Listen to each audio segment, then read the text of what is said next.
आज फिर से आप सभी विद्यार्थियों को डिटर्मिनेंट्स के लेक्चर 10 में स्वागत है, अभिनंदन है। हम लोग लेक्चर 9 की बातें करें तो लेक्चर 9 में हम लोगों ने एक्सरसाइज के प्रश्न 17 तक किया था और वो जो प्रश्न था वो अलग टाइप का था। उसमें हम लोगों ने देखा था कि डिटर्मिनेंट के रूप में एक इक्वेशन था और क्वेश्चन था सॉल्व, मतलब x का वैल्यू निकालना था। आप लेक्चर 17 में जाके देख सकते हैं। लेकिन इस लेक्चर पे जो हम लोग क्वेश्चन नंबर 18 बात करेंगे और 18 से आगे बात करेंगे वो अलग टाइप का क्वेश्चन है, ठीक है। तो ये कौन सा टाइप है, क्वेश्चन को कैसे डील करेंगे वो हम लोग देखते हैं, ठीक है। तो सबसे पहले देखते हैं क्वेश्चन क्या कहता है। क्वेश्चन कहता है 18 नंबर कहता है so without expanding at any stage. इसका मतलब क्या हो गया?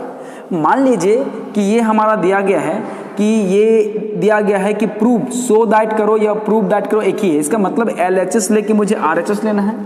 सोचिए कि यदि हम यहाँ से LHS इस प्रकार से लेते हैं, ठीक है, तो हमारा क्या मिलेगा जरा गौर करेंगे। 0 C B -C 0 और A, फिर क्या मिलेगा -B A 0। हाँ, तो LHS लेके RHS हम ला सकते हैं।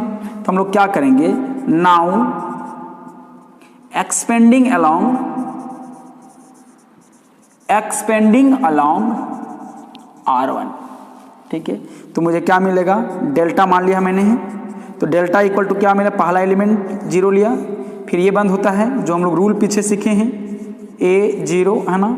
फिर माइनस अगला एलिमेंट होगा, फिर क्या मिलेगा, ये बंद होगा तो -C -B A और 0, फिर +B, है ना, और ये बंद होगा तो क्या मिलेगा -C -B 0 और माइनस है। हाँ, आप इसको सॉल्व करेंगे तो फाइनली आपको 0 आएगा, है ना। तो इस प्रकार जो प्रोसेस होता है, तो इस प्रोसेस को हम लोग कहते हैं कि solve the determinant by expanding method. विस्तार करके इसको बतलाया गया है। हाँ, लेकिन सावधान, क्वेश्चन में बोला है कि ऐसी प्रक्रिया आपको कहीं भी नहीं करना है जब तक कि आपका प्रूफ ना हो जाता है। मतलब प्रूफ होने तक आपको ये एक्सपेंडिंग वाला मेथड आपको कहीं भी नहीं लाना है। वही कह रहा है कि बिना एक्सपेंड किए हुए इसको आपको प्रूफ करना है जो आपका क्वेश्चन दिया गया है वो, ठीक है। तो सवाल आता है कि जब इसको एक्सपेंड नहीं करना है तो अब हमारे पास क्या वे बचा, क्या रास्ता बचा हुआ है इसको प्रूव करने का। तो इसको प्रूव करने के लिए अनदर वे बच जाता है कि आप प्रॉपर्टीज का यूज करेंगे, प्रॉपर्टीज ऑफ डिटर्मिनेंट्स। हम लोगों ने 12 प्रॉपर्टीज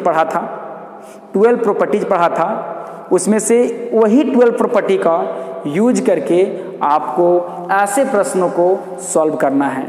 इसीलिए आप ध्यान देंगे, आपको ऐसा भी क्वेश्चन कर सकता है कि so without expanding at any stage, question ये भी हो सकता है।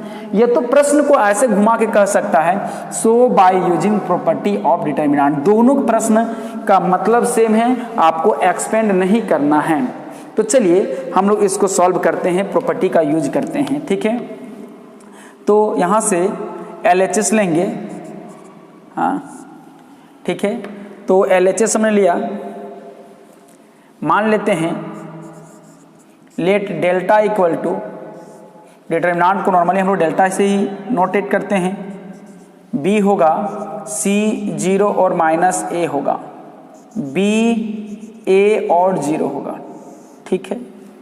जरा ध्यान देंगे, सबसे पहला हम लोग क्या करेंगे, इसको इक्वेशन 1 बोल देते हैं। हाँ, हम लोग यहाँ देख रहे हैं कि डायगोनल का जो एलिमेंट इसका 0 0 है और C है, इधर -C है, B है, इधर -B है, A है और इधर -A है।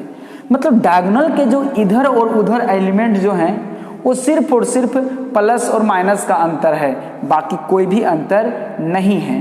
तो ऐसे जब मिलेगा तो आप क्या करेंगे, सबसे पहले हम लोग क्या करेंगे, इस डिटर्मिनेंट का ट्रांसपोज निकाल लेंगे, है ना। एक्चुअली ट्रांसपोज तो क्या होता है, मैट्रिक्स का होता है, लेकिन ट्रांसपोज को हम लोग प्रॉपर्टी के तौर पे पढ़े थे, हम लोगों ने पढ़ा था if all the rows are interchange with corresponding columns. इसका मतलब पहला रो को पहला कॉलम बना दिया जाए, दूसरा रो को दूसरा कॉलम बना दिया जाए, तीसरा रो को तीसरा कॉलम बना दिया जाए, तो आपके डिटर्मिनेंट का वैल्यू में कोई भी चेंजिंग नहीं आता है। ये बात हम लोगों ने पढ़ा था। तो चलिए हम लोग क्या करेंगे, तो बाय प्रॉपर्टी ऑफ डिटर्मिनेंट, हाँ, इंटरचेंजिंग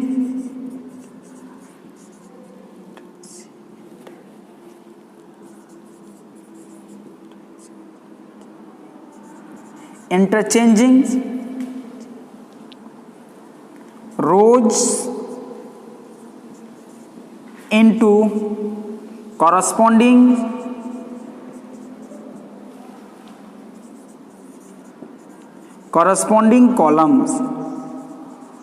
कॉलम्स। इसका मतलब क्या होगा, देखिए, देयरफॉर डेल्टा का जो वैल्यू मिल जाएगा वो क्या हो जाएगा बताइए। तो प्रॉपर्टी कहता है कि कोई चेंजिंग नहीं आता। देखिए पहला रो है, इसको पहला कॉलम बनाइए, तो 0 C और B, हाँ। फिर दूसरा रो है, इसको दूसरा कॉलम, दूसरा रो है, इसको दूसरा कॉलम बनाइए, -C 0 A, तो -C 0 और A, हाँ। फिर इसको तीसरा रो है, तीसरा कॉलम बनाइए, -B -A और ये 0, ठीक है। ये मिला। अब जरा गौर करेंगे, ध्यान देंगे, ये मुझे मिला। अब जरा गौर करेंगे, हमने यहाँ पे प्रॉपर्टी लगाया, तो प्रॉपर्टी लगाने के बाद आप देख रहे होंगे कि आपका सारा का सारा एलिमेंट सेम है, केवल प्लस माइनस का अंतर है। जहाँ पे ये प्लस था वहाँ पर माइनस है, जहाँ पर प्लस था हर एक जगह ये इंटरचेंज टाइप से दिख रहा है, हाँ। तो सोचिए कि जहाँ जहाँ माइनस है उसको यदि इसको हम -1 से मल्टीप्लाई कर दें तो प्लस भी हो जाएगा, वो चीज़ मिल जाएगा। इसको माइनस से मल्टीप्लाई कर दें तो देखिए तो क्या मिलेगा, ये -C हो जाएगा, 0 से कोई इफेक्ट पड़ता नहीं है, और ये क्या हो जाएगा +C हो, देखिए वो चीज़ मिल रहा है। तो इसका मतलब क्या है, उसी टर्म को लाने के लिए हम एक अप्लाई कर रहे हैं, जरा ध्यान देंगे, अप्लाइंग, जरा ध्यान देंगे। R1 हम लोग क्या कर रहे हैं, -1 इंटू R1, R2 में क्या कर रहे हैं, -1 इंटू R2, और R3 में क्या कर रहे हैं, -1 इंटू R3, हाँ। तो बता दें आपको कि जब ऐसी प्रक्रिया होती है तो आपको बता दें कि डिटर्मिनेंट में यदि जो चीज़ आप मल्टीप्लाई करते हैं वो चीज़ को आप डिवाइड भी कीजिएगा, जो चीज़ को मल्टीप्लाई करते हैं वो चीज़ को डिवाइड भी कीजिएगा। तो बताइए, देयरफॉर डेल्टा इक्वल टू क्या होगा, 1/-1 से डिवाइड किया मैंने, -1 से डिवाइड किया रूल के अनुसार, एक्चुअली पहले -1 लिख सकते हैं। फिर देखिए R2 में मल्टीप्लाई हम लोग किए हैं तो 1 क्या होगा, -1 होगा। फिर 1 देखिए जो मल्टीप्लाई R3 में किए उसके लिए हम डिवाइड करेंगे ये, ठीक है। अब जरा गौर करेंगे, R1 में मल्टीप्लाई कीजिए, -0, फिर -C, फिर -B, फिर बताइए क्या मिलेगा, -C, फिर -0, फिर -A, फिर बताइए -B, फिर -A, फिर -0, यही ना, ठीक है। आपके दिमाग में ये चल रहा होगा कि सर आपने पिछले क्लास में मना किया था, बोले थे आपकी एक बार में 2 ही ऑपरेशन मैक्सिमम किया जा सकता है, और आपने यहाँ पर 3 ऑपरेशन किया है सर, ऐसा क्यों? तो ये बताएं कि ये जो है ये डिपेंडेंट ऑपरेशन नहीं है। देखिए R1 का ऑपरेशन R1 में ही हुआ है, R2 का ऑपरेशन R2 में ही हुआ है, R3 का ऑपरेशन R3 में ही हुआ है, तो इसको हम लोग इंडिपेंडेंट ऑपरेशंस कहते हैं। तो ऐसा ऑपरेशन 3 कर सकते हैं यदि वो इंडिपेंडेंट हो तो, लेकिन यदि यहाँ R2 ऐसा जुड़ जाता तो ऐसा रहता तो हम लोग 3 नहीं कर सकते थे। तो इस प्रकार से हम लोग 3 ऑपरेशन कौन सी स्थिति में कर सकते हैं ये आपको पता चल गया होगा। तो देखेंगे आप हम लोग क्या मिलेगा, तो बताइए, देखिए डेल्टा इक्वल टू, जरा गौर करेंगे, ये माइनस इंटू माइनस तो क्या हो जाएगा, माइनस बच जाएगा, और यहाँ पर क्या बचेगा, 0 को तो माइनस प्लस से कुछ लेना देना है नहीं, ये माइनस माइनस क्या हो जाएगा, प्लस हो जाएगा, ये माइनस माइनस क्या हो जाएगा, प्लस हो जाएगा, फिर ये -C हो जाएगा, 0 को तो लेना देना माइनस से है नहीं, फिर क्या हो जाएगा, A हो जाएगा, फिर ये क्या मिलेगा, -B मिलेगा, ये -a मिलेगा और ये 0 मिलेगा। अब जरा सा गौर करेंगे, इक्वेशन 1 को देखेंगे।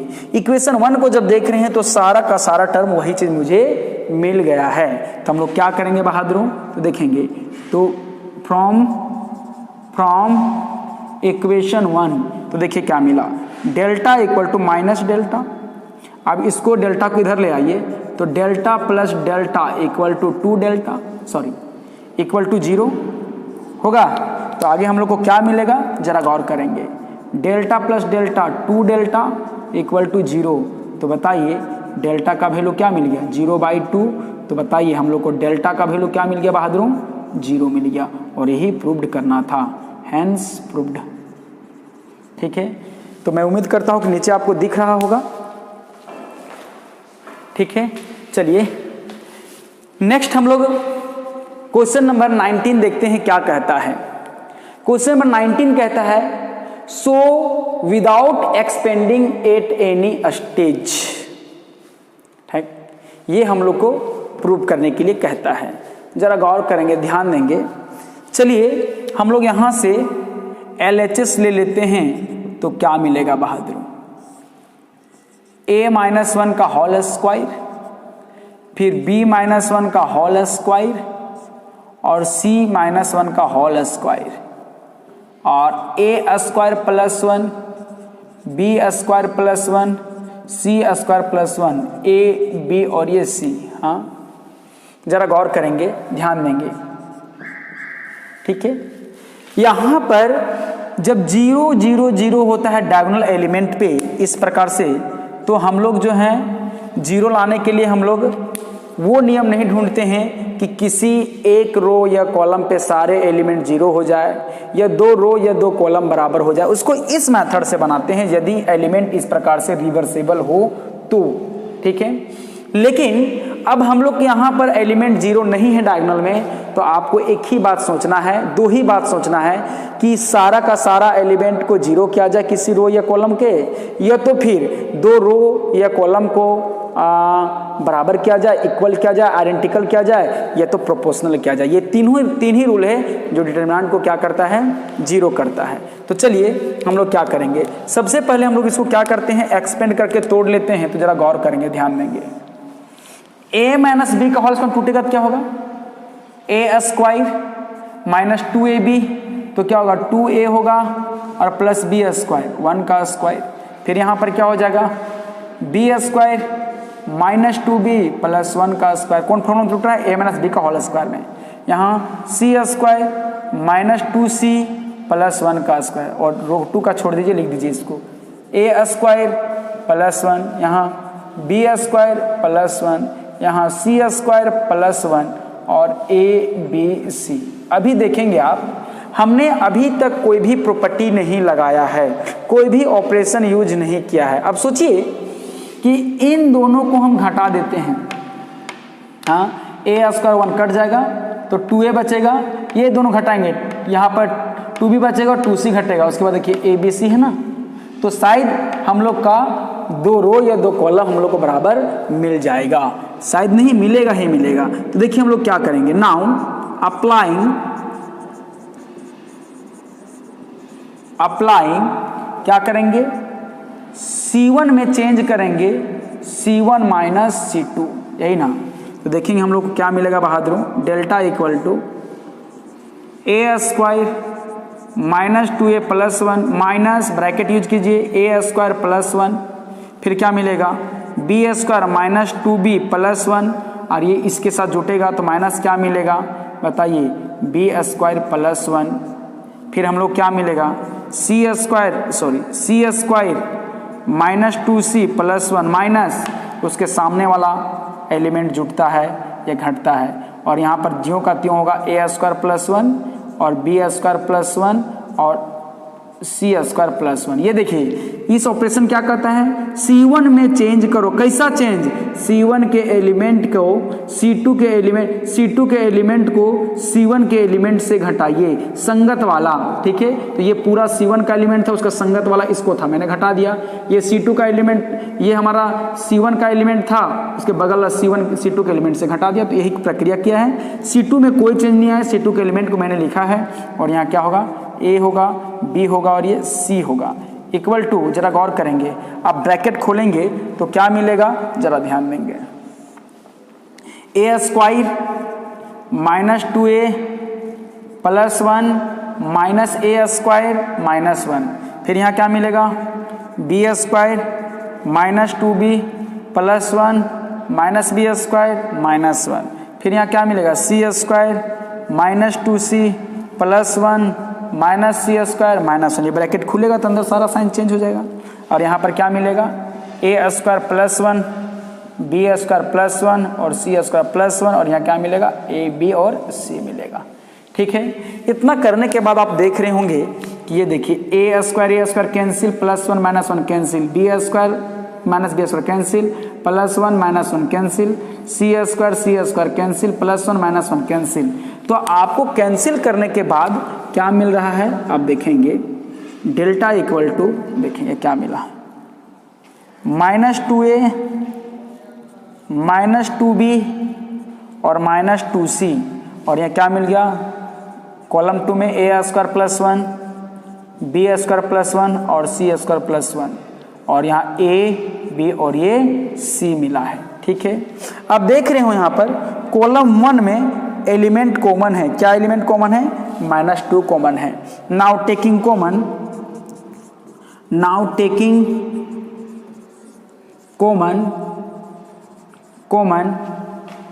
माइनस 2 फ्रॉम C1, तो मेरा क्या मिलेगा, डेल्टा इक्वल टू माइनस 2 बाहर, A B C, A square plus 1 B square plus 1 और C स्क्वायर प्लस 1 और A B C मिला। हाँ, अब यहाँ देख रहे होंगे, देखिए प्रॉपर्टी में C1 का एलिमेंट और C2 का एलिमेंट क्या है, आइडेंटिकल है। सिंस हम लोग क्या बोलेंगे, C1 equal to C3, therefore by property of determinant क्या मिलेगा, इसका पूरा का पूरा क्या मिलेगा, वैल्यू 0 मिलेगा। तो हम लोग कह सकते हैं बहादुरों कि डेल्टा इक्वल टू क्या मिला, माइनस 2 इंटू 0। तो फाइनली क्या मिल गया, डेल्टा इक्वल टू 0 मिला। और यही था हमारा equal to RHS, hence proved. तो आप देख रहे होंगे हमने दोनों क्वेश्चंस को डील किया है, सॉल्व किया है, RHS को प्रूव किया है, लेकिन हमने कहीं भी एक्सपेंड करने वाला काम नहीं किया है। तो ऐसे प्रश्नों को जहां पर बोलेगा विदाउट एक्सपेंडिंग, तो आपको ऐसा ही सोचना है। तो आई होप दैट आप इसको समझ गए होंगे। आप इसका स्क्रीनशॉट ले लें। नेक्स्ट क्वेश्चन हम लोग देखते हैं।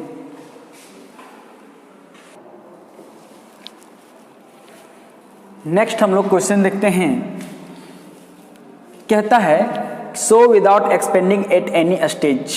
ठीक है, और आपको यहां पर अब डिटर्मिनांट से डिटर्मिनांट लाना है, डिटर्मिनांट से डिटर्मिनांट लाना है। ठीक है, तो चलिए हम लोग यहां से LHS लेते हैं, यहां से LHS हम लोग लेते हैं। तो क्या है, जरा ध्यान देंगे, late delta equal to 1 1 1 ABC BC CA AB। जरा गौर करेंगे, हमें लाना है A स्क्वायर। तो सोचिए ये A से हम मल्टीप्लाई कर देंगे, ये R1 में है, ये देखिए ये R1 में है। R1 को हम लोग क्या से करेंगे, A से मल्टीप्लाई कर देंगे। तो मल्टीप्लाई करने से A स्क्वायर मिल जाएगा। यहाँ देखिए, यहाँ B स्क्वायर चाहिए, कहीं भी चाहिए तो B स्क्वायर चाहिए ना, तो B स्क्वायर कहीं ना कहीं चाहिए हमको। तो B स्क्वायर यहाँ चाहिए, तो किसका मतलब कि R2 में R2 को B से मल्टीप्लाई कर देंगे। ये C स्क्वायर चाहिए, तो देखिए ये C है, इसमें C मल्टीप्लाई करेंगे तो यहाँ पर क्या होगा, R3 को C से मल्टीप्लाई कीजिए। तो यही ऑपरेशन लगाइए आप, ऐसा मल्टीप्लाई करने वाला ऑपरेशन को हम लोग 3 ऑपरेशन को एक साथ लगा सकते हैं। तो नाउ अप्लाइंग A R1 में चेंज, क्या AR1, R2 में चेंज क्या BR2 और R3 में चेंज क्या CR3, यही ना। और आपको बता दें कि जब भी हम लोग मल्टीप्लाई करते हैं तो डिवाइड करते हैं। ये जब ऑपरेशन लगा हुआ है मल्टीप्लाई करने वाला तो आपको डिवाइड भी करना पड़ेगा। तो बताइए, हमने R1 को A से मल्टीप्लाई किया तो A से डिवाइड किया, R2 को B से मल्टीप्लाई किया तो B से डिवाइड किया, R3 को C से मल्टीप्लाई किया तो C से डिवाइड किया। अब देखिए इसका पूरा मल्टीप्लाई A इंटू वन, फिर A इंटू A, फिर A इंटू बी सी, फिर बताइए B इंटू 1, फिर बताइए B इंटू बी, इसको फिर B इंटू सी ए, फिर बताइए C इंटू 1, फिर क्या मिलेगा C इंटू सी, फिर C इंटू ए बी। हाँ, तो अब फाइनली मुझे क्या मिलेगा, देखिए बाहर क्या मिलेगा ABC मिलेगा, ABC मिला। और यहाँ पर क्या मिला जरा गौर करेंगे, ABC यहाँ मिलेगा, A मिलेगा, B मिलेगा और C मिलेगा। ठीक, यहाँ क्या मिलेगा A स्क्वायर, यहाँ पर B स्क्वायर, यहाँ पर C स्क्वायर, यहाँ पर क्या मिलेगा ABC मिलेगा।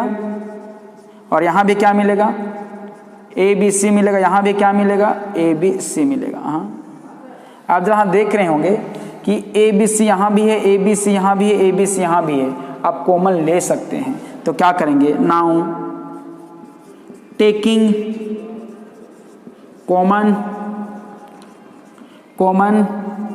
ABC फ्रॉम C3, तो क्या मिलेगा, देखिए डेल्टा इक्वल टू, देखिए ABC कॉमन लेके मल्टीप्लाई के रूप लिखते हैं, नीचे भी ABC है।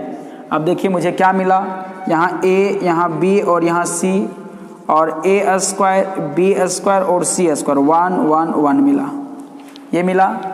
अब ये ABC क्या हो गया, कैंसिल हो गया। अब जरा ध्यान देंगे, देखो हम लोग क्या करेंगे। भाई सोचिए, अब जो हमें डेल्टा मिला है, ये देखिए ये क्वेश्चन का सॉल्यूशन नहीं, उसी क्वेश्चन का सॉल्यूशन। अब ध्यान से देखेंगे इसका, है ना। ये डेल्टा जो मिला हुआ है, ये अभी नहीं बना रहे हम लोग। डेल्टा जो मिला हुआ है, क्या मिला हुआ है, A मिला है, B मिला है और C मिला है। यहाँ क्या मिला है, A स्क्वायर, B स्क्वायर और C स्क्वायर मिला। यहाँ क्या मिला है, 1 1 1 मिला है। ठीक है, जरा गौर करेंगे। अब जब मैं RHS देख रहा हूं तो कुछ चेंजिंग है। क्या चेंजिंग है, जो मेरा C3 में हुआ कहाँ है, C1 में है। तो चलिए हम इस 1 1 को यहाँ लाते हैं। तो क्या करेंगे, देखिए C1 को इंटरचेंज कर देते हैं C3 के साथ। ये बोलिए, अप्लाइंग C1 को इंटरचेंज करते हैं C3 के साथ। C1 को इंटरचेंज करते हैं C3 के साथ, तो क्या मिलेगा, ये आ जाएगा यहाँ और ये आ जाएगा यहाँ। लेकिन प्रॉपर्टी कहता है कि यदि आप दो रो या कॉलम को आपस में इंटरचेंज करते हैं, किसी दो या रो, तो उसका न्यूमेरिकल वैल्यू सेम होता है, लेकिन आपका साइन का अंतर पड़ जाता है। तो ये पूरा का पूरा पॉजिटिव था, ये दोनों आपस में इंटरचेंज करेगा, तो बाय प्रॉपर्टी क्या होगा, प्रॉपर्टी ऑफ डिटरमिनेंट क्या हो जाएगा, बताइए, डेल्टा इक्वल टू माइनस हो जाएगा। और यहाँ पर क्या हो जाएगा, ये इधर आ जाएगा 1 1 1, और फिर ये तो A स्क्वायर, B स्क्वायर, ये C स्क्वायर है, और यहाँ क्या मिला ABC। हम लोगों ने फिर देखा तो आपको क्या मिल रहा है कि ABC बीच में है, A square, B square, C square वो C3 में है, तो फिर से ये चेंज हो जाएगा। तो क्या करेंगे, नाउ हम लोग फिर से क्या करेंगे, C2 को चेंज कर देंगे, इंटरचेंज कर देंगे C3 के साथ। तो डेल्टा इक्वल टू क्या मिलेगा, देखिए एक माइनस पहले से है और एक और माइनस आ गया, तो माइनस माइनस क्या हो गया, प्लस हो गया, क्योंकि इंटरचेंज करने के ये वाला प्रॉपर्टी जब आता है तो साइन चेंज होता है। तो 1 1 1 यहाँ क्या मिल जाएगा, ABC, यहाँ क्या मिला A स्क्वायर, B स्क्वायर, ये C स्क्वायर।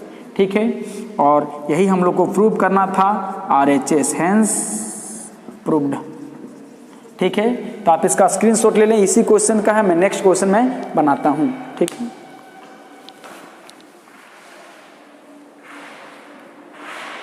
जो नेक्स्ट क्वेश्चन दिख रहा है, ये क्वेश्चन में भी डिटरमिनेंट से डिटरमिनेंट लाना है। ठीक है, तो जरा गौर करेंगे, ध्यान देंगे। यहाँ से हम लोग LHS लेते हैं तो क्या मिलेगा,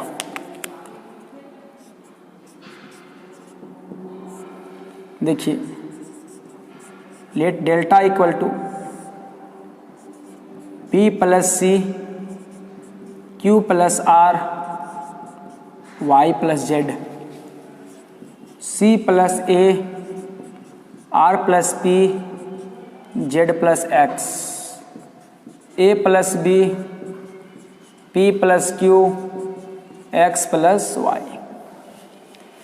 बगल वाले में जब इसके RHS को देखा जाए तो कोई भी टर्म पे प्लस नहीं है, सारा हटा हुआ है। तो आपको सिंगल लाना है, यदि आप A P X लाना है, B Q Y लाना है, C R Z लाना है, तो जरा गौर करेंगे, ध्यान देंगे। यदि हम C1 प्लस C2 को ऐड कर दें तो क्या मिलेगा, देखिए C1 प्लस C2 को ऐड कर देते हैं, देखिए B plus C plus C plus A ये मिलेगा, और इसको घटा देते हैं A माइनस B, तो क्या देखिए A कट जाएगा, B कट जाएगा, देखिए तो 2C मिलेगा। देखिए C मिला ना, मतलब ये सोच हम लोग को काम कर गया। 2 को कॉमन ले लेंगे बाद में, तो ये तो C तो मिल जाएगा। क्योंकि किसी रो या कॉलम में मिल जाए तो उससे आप तकलीफ नहीं लेना है, परेशान नहीं होना है, क्योंकि वो इंटरचेंज किया जा सकता है। तो हम लोग क्या करेंगे, जरा ध्यान देंगे, हम लोग यहाँ पर अप्लाई क्या करेंगे, नाउ अप्लाइंग C1 में हमने क्या क्या, C1 plus C2 minus C3 ऐसा अप्लाई कर दिए। ऐसा तीनों को एक साथ कर सकते हैं, लेकिन 3 ऑपरेशन इस प्रकार से नहीं कर सकते हैं, ठीक है। तो देखिए मेरा क्या मिलेगा, डेल्टा इक्वल टू, अब बढ़िए, देखिए B प्लस C मेरा क्या था, C1 था, C2 के एलिमेंट को जोड़िए, C2 को जोड़िए तो क्या था C प्लस A, C3 वालों को घटाइए तो क्या था C3 A माइनस B, ठीक है। आगे देखें, फिर C1 का एलिमेंट, दूसरा element Q plus R, C2 के एलिमेंट को जोड़िए R प्लस P, फिर C3 के एलिमेंट को घटाइए P प्लस Q, ठीक है। फिर C1 का एलिमेंट लीजिए C Y प्लस Z, हाँ, प्लस C2 को जोड़िए Z प्लस X, C3 को घटाइए X minus Y, sorry X plus Y, यहाँ गलत हो गया है ना, ठीक है। अब देखिए बाकी चेंजिंग कहाँ था, C1 में, बाकी सब मस्त है। तो C प्लस A सीधा उतार लेंगे, R प्लस P और Z प्लस X, यही ना, चेंज तो C1 में हुआ ना, C2 बोल रहा है C2 हमको चेंज नहीं हुआ, C3 कोई चेंज नहीं है, हम जाके चेंज किए हैं C1 को, ठीक है। तो क्या मिला है, A plus B P plus Q X plus Y, ठीक। अब देखिए डेल्टा इक्वल टू क्या मिलेगा, देखिए B plus C plus A minus B, bracket खुलेगा तो ये दोनों माइनस में हो जाएगा, Q plus R plus P minus Q, फिर क्या मिलेगा Y plus Z plus X minus Y, बाकी ये दोनों चेंज नहीं हैं, C plus A R plus P Z plus X, और यहाँ पर A plus B plus Q और X प्लस Y, ठीक। अब देखिए यहाँ पर इस ब्रैकेट को खोलने के बाद क्या क्या कारवा होता है, ये plus minus A cancel, plus minus B cancel, Q cancel, P cancel, Y plus Y minus cancel, X plus X minus cancel. तो आप देख रहे होंगे कि मिलेगा क्या हमारा, तो बताइए डेल्टा इक्वल टू क्या मिला बहादुरों, CC 2C, RR 2R, ZZ 2Z, फिर क्या मिला C plus A R plus P Z plus X, और यहाँ क्या मिला A plus B P plus Q X plus Y। अब देखेंगे हम लोग को कॉमन यहाँ मिल रहा है, और जबकि 2 हमारा मल्टीपल भी है, मतलब कॉमन लेने के काम आ रहा है, हम लोग मंजिल की ओर पहुँच रहे हैं। तो सब कुछ आपको ध्यान में रखते हुए करना है जो RHS हमारा है। Now taking common 2 from C1, तो क्या मिलेगा, डेल्टा इक्वल टू क्या मिलेगा, 2 बाहर हो गया, यहाँ CRZ C plus A R plus P और Z प्लस X और A plus B P plus Q और X प्लस Y। ठीक है, अब जरा गौर करेंगे, इसमें हम इसको घटा देते तो C कैंसिल, A बच जाएगा, R कैंसिल हो जाएगा और ये कैंसिल हो जाएगा। तो बताइए हम लोग C2 में चेंज कर रहे हैं। नाउ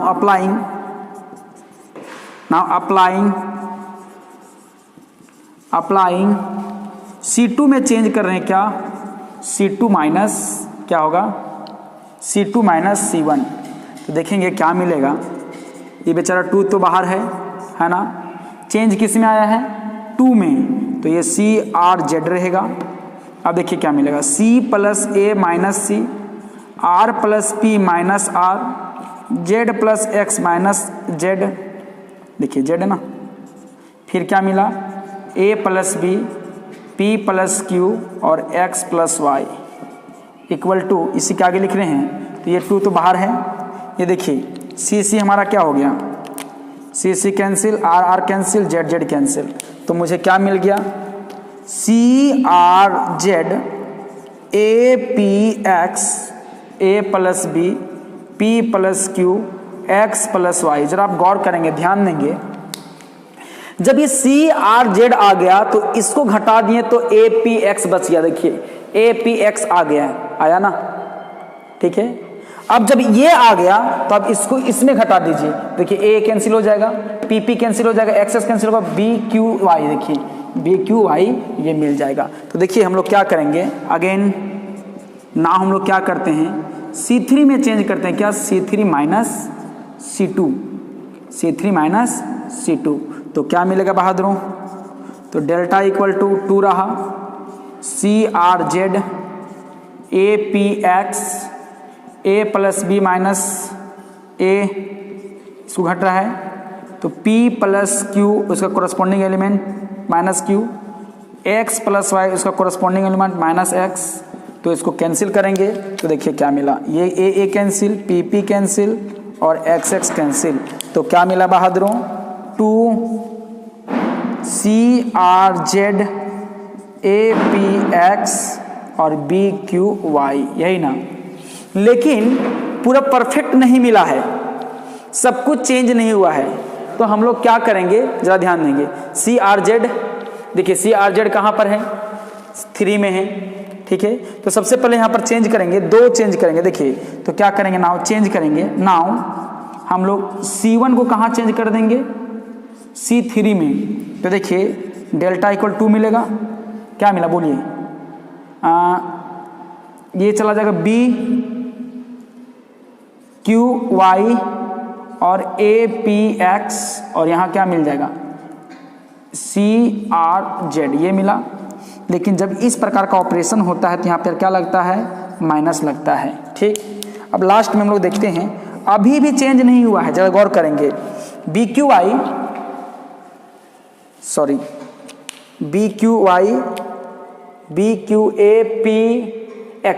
APX है ना, तो हम लोग को C2 से चेंज करना पड़ेगा, तो देखेंगे आप मेरा क्या मिलेगा, देखिए C2 के साथ क्या मिला, A, हाँ P और ये मेरा क्या मिला, APX, ठीक है, और ये कहाँ जाएगा, CRZ और ये BQY।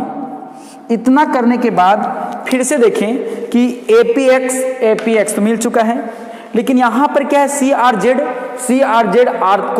कॉलम 3 में है और BPQ कॉलम 2 में है, BPY कॉलम 2 में है, तो हम लोग क्या करेंगे, नाउ हम लोग क्या करेंगे, देखिए C2 को इंटरचेंज कर देंगे C3 के साथ, तो बताइए देयरफॉर डेल्टा इक्वल टू एक माइनस था, और इस प्रकार के ऑपरेशन में माइनस लगता है। हमने बताया था कि दो रो या कॉलम को आपस में इंटरचेंज करते हैं तो साइन चेंज होता है, तो माइनस माइनस क्या हो जाएगा +2, और देखिए ए पी एक्स और ये इधर चला जाएगा तो बी क्यू वाई और ये मेरा क्या होगा सी आर जेड।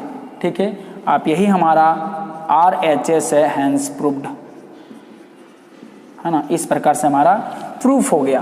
तो आज के लेक्चर को हम लोग यहीं तक रखते हैं, और नेक्स्ट लेक्चर में हम लोग पढ़ेंगे कि डिटर्मिनेंट्स का प्रॉपर्टी क्या है, उसको हम लोग एक लेक्चर में ख़त्म कर देंगे। और डिटर्मिनेंट्स का एप्लीकेशन पढ़ने के बाद कि एप्लीकेशन क्या है, यूज हम लोग कहाँ करते हैं, और उसको पढ़ने के बाद डिटर्मिनेंट्स आपका कंप्लीट हो जाएगा। तो आज के लेक्चर को यहीं तक रखते हैं। धन्यवाद।